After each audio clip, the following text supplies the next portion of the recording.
Fly for Hobby again. At the risk of being boring, which is not hard for me to do, I have been asked by a couple of people since I did my review on the Fox Valley locomotives to do one on the new InterMountain SD40-2. And this is the one I just happened to pull out of the shed. It's DCC equipped.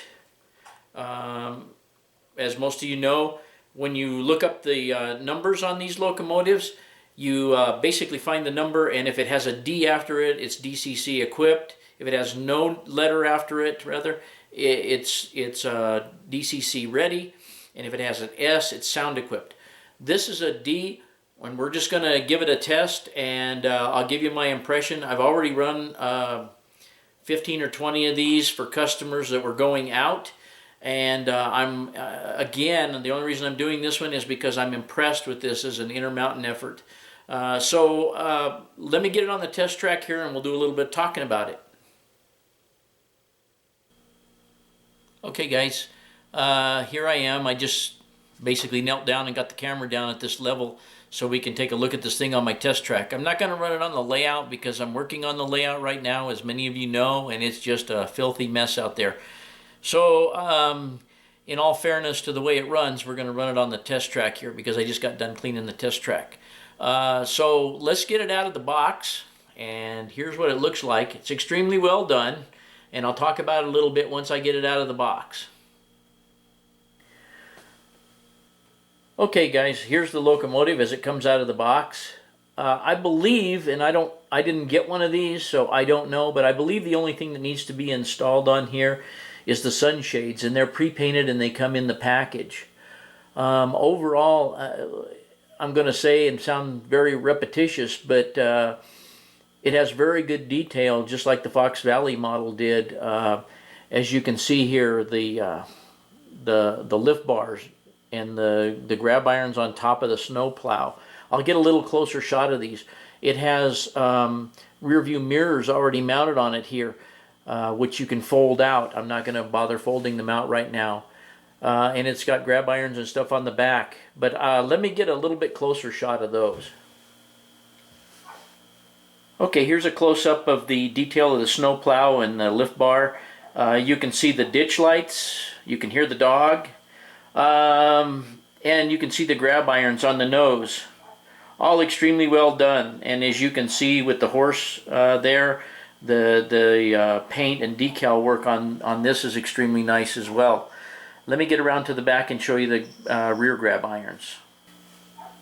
And there's a shot of the back, and you can see that the grab iron detail is extremely nice.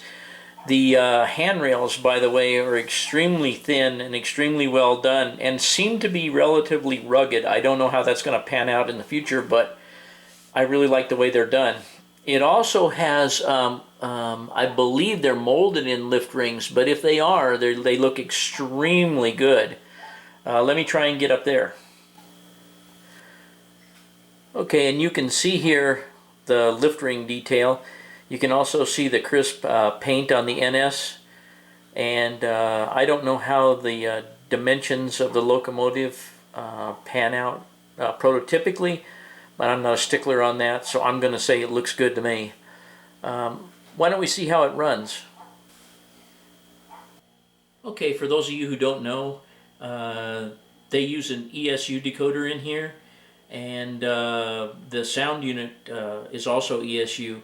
And the ones with sound, and I'm not going to do one because there's plenty of guys doing videos of them with sound out there. But the sound is extremely good. I was very impressed considering how narrow the shell is. But let's just see how this, and I don't know what version of ESU decoder this is or anything. I haven't taken the shell off of any of these. So let's just see how it works. I have noticed that they have a lot of momentum built in here, so the response is kind of slow. So if you get one and you turn it on, it doesn't move, just sit for a second and it'll start. So I'm going to turn this up to about 2.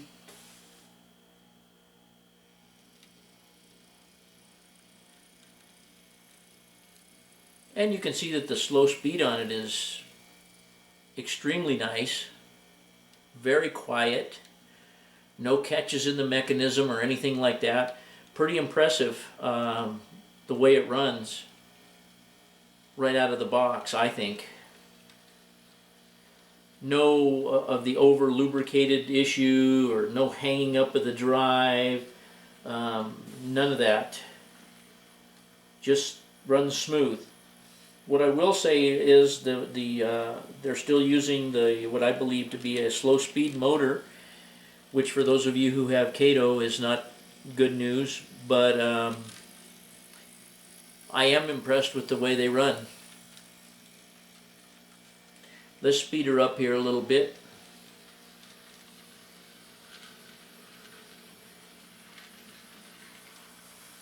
I don't know what a scale speed would be right there.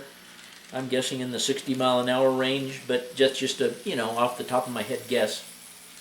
I'm going to give it full speed. And there's what you're looking at, full speed. So that kind of gives you an idea of what speed range locomotives that it will run with.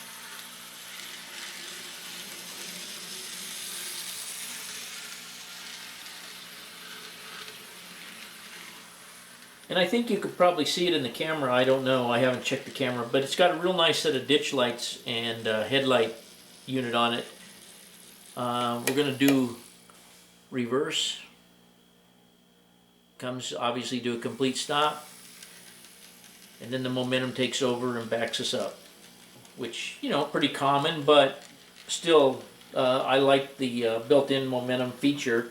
It's just that you'd have to make all your locomotives match that, you know, to utilize it.